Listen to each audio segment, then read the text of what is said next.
When everyone turned away, she climbed the hill alone and found a sky no one could touch. My name is Emily Carson. I'm 32, and I used to think life was about keeping people close, even when they were the ones pulling me down. Now I know, sometimes you don't lose people. You simply rise where they refuse to follow.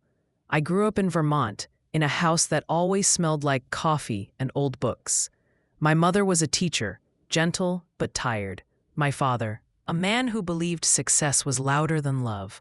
I wanted his approval so badly that I turned my whole life into an audition.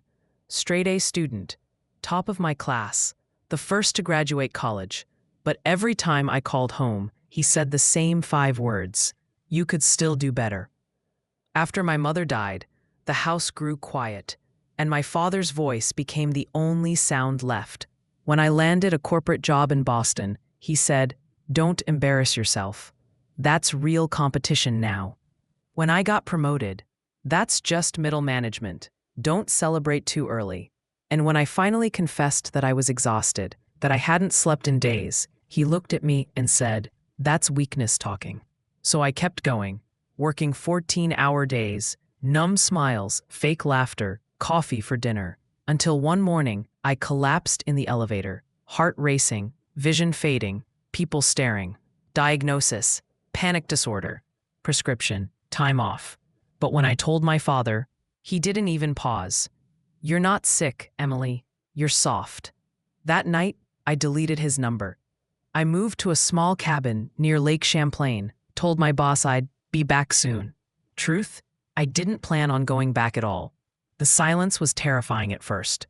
No notifications, no meetings, just wind and water and my own heartbeat. I didn't recognize myself without the noise.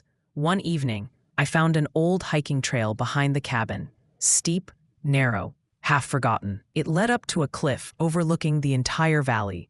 Halfway up, I almost turned back, ankles burning, lungs tight, darkness falling. But something inside me whispered, "No one's waiting at the bottom.